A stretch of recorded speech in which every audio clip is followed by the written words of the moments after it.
Magandang gabi po sa inyong lahat. Kay Ma'am Regine. Ma'am, hindi ko kayo bubulahin, pero sa tingin ko, ma'am, sa mukha niyo lang po, napakabait yung principal. Ito po, no? Kay Sir Arbel, sa rin pong principal, kay Ma'am Lou, at dito po sa ating apat na masasabi nating pundasyon na po ng ating paaralan, no? Magandang gabi kay Ma'am Margie, kay Ma'am Au, kay Ma'am Dory, at kay Ma'am Maribik. Nyo, pasensya na. Aminin ko na sa inyo, no? Kasi 60 ko lang, senior na ho ako, kaya marami ng senior moment, no? Binabati ko ho, no? The first time na nangyayari ito sa atin, no? Sir Ryan, sana magtuloy-tuloy ito. Congratulations sa inyong grupo. Makakaasa kayo, nasusuportahan ko kayo. Magsabi lang kayo kung anong pwede kong maitulong. Anytime na andyan lang naman yung opisina ko, makakaasa kayo, natutulungan ko kayo. Meron po akong papasahin na medyo maiksing salita po, no? Talumpati po, no? Ngayong gabi nga, hindi lang simpleng pagtitipon po ito, no? Ito po, ipagbabalik tanaw sa isang makulay na paglalakbay, pabalik sa lugar na kung saan una natin natutunan ang salitang pangarap. Sa paaralan ito, unang nahubog ang ating kaisipan. Dito tayo unang natutong sumulat, magbasa, magbilang, at higit sa lahat, ito po tayo natuto kung paano tayo maging mabuting bata. Habang ako kanina nagkanakan ako papasok dito. O doon pa sa malapit na naman ang aming opisina. Sabi ko, ma'am, nakakabahan ako. Sino ba makakaharap ko? Meron pa ba akong kakilala? Ako po ay 1975 po nag-aral dito. Kaya medyo matagal po. Nung po, ma'am, primary pa lang po to. So doon lumipat po ako sa Pana-Pana. Kaya medyo naalala ko ho, no? Nung araw, isang school pa lang tumam, di ba? Sa dulo doon. Wala pa ho ito, hindi pa nadidevelop to. Ano pa, mapapasok pa kayo, mag-anyakan ka nila, papasok ko sa loob. Medyo punuan, maraming kusuran, kaya po. Pero na masasabi ko sa inyo, no? Ang buhay noon, kung ikukumpara ko sa ngayon, no?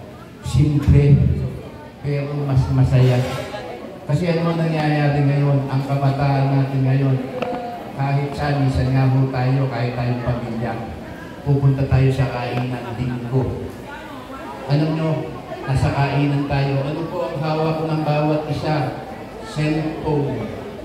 Kahit po bata, di po ba ang pagdating po ng linggo, sana po pamilya, sama-sama tayong kumakain, nag-uusap-usap, nagkukwentuhan. Yan po ang nakita kong pagbabago. Hindi ko masabing maganda, masaya, pero kung masasabing po, mas masaya noon. Dahil yung connection ng pamilya po natin talaga na andon po ang respeto, yung tayo po ay magkukwentuhan, napakasaya na po yun natin. Ngayon po, nakakalungkot, wala na po yun. Sana po bumalik po ang mga panahon yan. Maikwento ko po, no? Ito po, kukwento po ng konti ang naging buhay ko. No? Ako nga po, taga rito, diyan po sa may Citiland, sa may Amusud. Ako po, no, dito po, ng mga panahon na yun, lahat po kami, si Ma'am Dory, si tatay ni Sir Ryan, lahat po dito halos magsasaka. Ganyan po kahirap noon ang buhay. Ako po ay isang lalaki, walo po ang aking kapatid na babae. Ako po ay nag-security guard para lang po makapag-aral ng civil engineering. At dito po, ako po ay nag-aral sa Las Piñas. Imagine po, dito po ako nauwi. Pasok po ako sa Perpetual Health College sa Rizal, uuwi. Tapos po, mag-duty ako dito po dati. Dito po sa Citiland. Ganyan po kahirap ang pinagdaanan ko. Naranasan ko po ang gutom, ang pagod, ang puyat. Minsan wala akong baon. Pupunta ako sa kapatid ko. Hihingi po ako ng para sa 2 araw na baon ko. Yan po ang mga naranasan ko. Ikinukwento ko po yan kahit po sa kayo, hindi nang po nagsalita. Hindi po para ipagmalaki, no? Para sabihin ko sa inyo na ang kahirapan ay hindi dahilan para tayo ay umasenso at magtagumpay sa ating pinapangarap na buhay. Sana po, alam mo po, marami na po dito ang graduate. Kahit po tayo ay graduate na, nandiyan po mahirap maghanap ng trabaho. At kung tayo naman po ay magbi-business, napakahirap din po na magsimula ng business po. Tayo mamumuhunan, hindi po natin tinitiyak na ang ating business na papasukin ay magiging matagumpay. Meron po tayong ups and downs. Ako po ngayon, kaya po nasabi dito ni Sir Ryan, ako po ay may construction, meron po akong mga heavy equipment, at meron po akong traffic. Yan po ay talagang pinaghirapan. Dumaan po, minsan po, halos wala na po akong magastos. Ang hindi ko po pinababayaan ay ang mga tao natin. Dahil po, alam po natin na pag hindi natin napasweldo, hindi po natin sila nabigyan ng kanilang bayad po sa kanilang pagod, magugulong po ang kanilang mga pamilya. At alam ko po dito, marami din po ang mga nagdi-business. Sana po, huwag po kayong susuko. Kung ano man po ang inyong pagkataanan, talaga pong ganyan ang challenge ng ating buhay. Dito po sa atin, alam ko po dito sa ating alma mater, marami na pong naging matagumpay. Babanggitin ko po, kung maaari po, ay tumayo po para po makilala natin.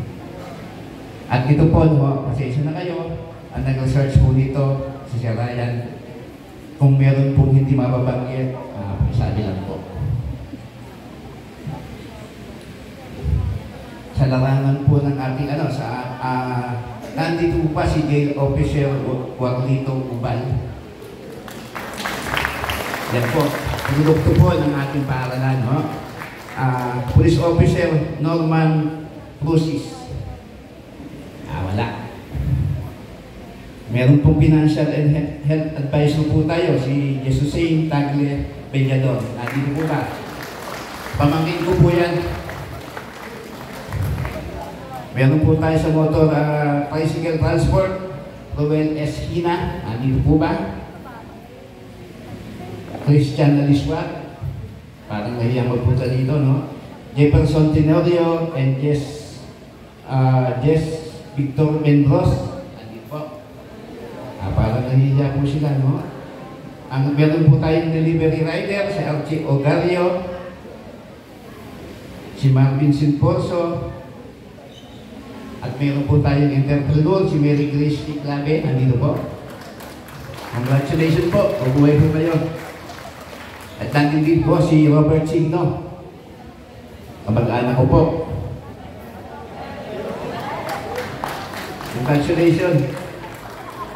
Meron po tayong OFW, si Mona Lisa Makiling, nandito po. Buhay na bayani. Meron po tayong siman, si Rosette Almario and Paul Tevez, nandito po. Meron po tayong sa Telecom Commissioner, Jericho Martin Fernandez.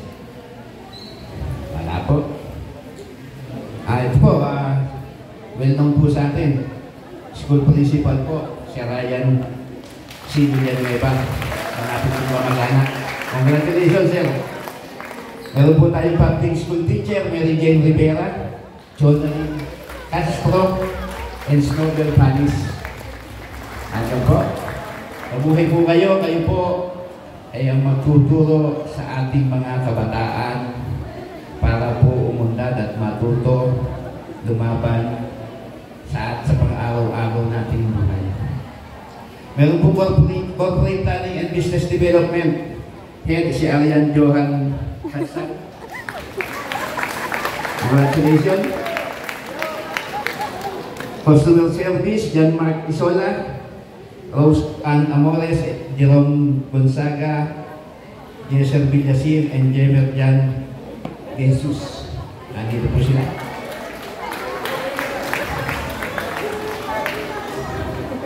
Meron po tayong virtual assistant, si Mary Joy Torres and Mary Pete Magana, Thea Alcantara. Nandito po. Sa government employee po, si Charlie May Tolentino and Rostom Lazaro. Nandito po. Alam ko, nagkasama pa tayo sa City Hall. Public servant, Billy Ray Katsang.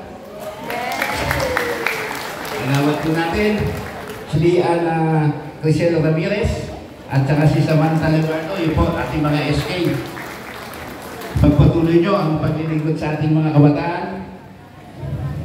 Graphic artist Kevin Tolentino.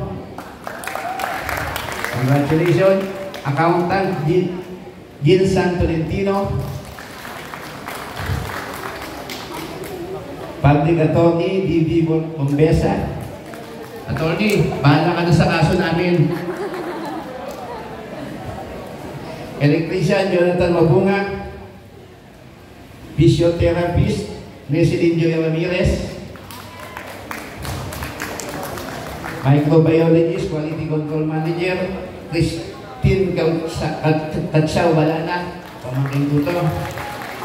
Anak ni Baisala. Chief Human Resource Officer Aubrey Lambot Buhay. Lead Senior Engineer, Data Engineer Jomari Valencia. Marketing Strategist and Writer si Daphne Gatsaw. Matatangin yung kahit niya no, di Sir Kaplit. Iba-iba naman ito no, iba-iba man ang ating piniling landas no. Iisa pa rin ang ating pinagmulan. Ang paaralan ito na nagsilbi sa atin na unang tahanan sa ating pag-aaral. Ngayong gabi po, sana po magsilbi ito na tayo po ay magkapit-bisig at magbigay ng inspirasyon sa bawat isa. Sana po huwag po natin kalimutan, lalo na po yung medyo maganda ang business. No? Nandito po si Ma'am Regine. Tulungan po natin yung pong ating mga kabataan dito na talaga naman pong masasabi natin sa hirap ng buhay ngayon. Kung maaari po, tulungan po natin. Balik po ay parang tulong na po natin sa ating alma mater. Nandiyan po si Ma'am. Magsabi lang po kayo sa akin kung ano po ang kailangan nyo. Dati po nakapagbigay na po ako ng electric pan dito kasi humingi yung pamangkin ko. Kung kailangan po, willing po akong tumulong. At gusto ko rin pong ipaalam sa inyo, no? Yung aking pong anak na panganay ko ay city engineer po natin. Patulong po ni Mayor. Kung meron po mga problema ang mga bawat school, any infra po, katulong po siya ni Mayor. Magsabi lang po kayo. At gayon din po ako bilang isang civil engineer din po. Handa po akong tumulong sa inyo. At kayo naman po, sana nga po, hiling ko, dalangin ko po, na lahat po kayo, lahat po tayo ay magtagumpay para sa ating pamilya, para sa ating barangay, at para sa ating pong pamayanan. Lalong-lalo na po, huwag po natin kalimutan itong ating paaralan. Dito po tayo, ito po ang nagturo sa atin. Ito po, sa akin po, no, ako po, kaya po ako nahilig sa engineering. Hinubog po ako ng mga teacher ko. Nakita po nila na yung talento natin, di ba po, ang engineering po ay more on mathematics. Kaya po, mga ma'am, utang ko po sa inyo kung ano po ako ngayon, naging isang civil engineer. Kung hindi, kung wala po kayo, wala po kami dito. Maraming salamat po at mabuhay po kayo lahat. Maraming salamat po sa pagbibigay ninang sa palatuntunan ito. Tanggapin niyo po ang handog na plake ng pagkilala. Plake ng pagkilala ipinagkakaloob kay Engineer Moises C. Mengito, Pangulo ng MCM Construction, bilang taos-pusong pagpapasalamat sa kanyang ibinahaging makabuluhang mensahe at inspirasyon bilang panauhing pandangal at tagapagsalita sa kauna-unahang malakihang pagtitipon ng mga nagsipagtapos sa paaralang elementarya ng Bella na may temang pagdiriwang sa kasalukuyan, pagpupugay sa nakaraan, pagpapaalam sa kinabukasan. Ipinagkaloob ngayong ikapito ng Disyembre 2025 sa Paaralang Elementarya ng Piela, Barangay Sampaloc 3, Lungsod ng Dasmariñas, Cavite.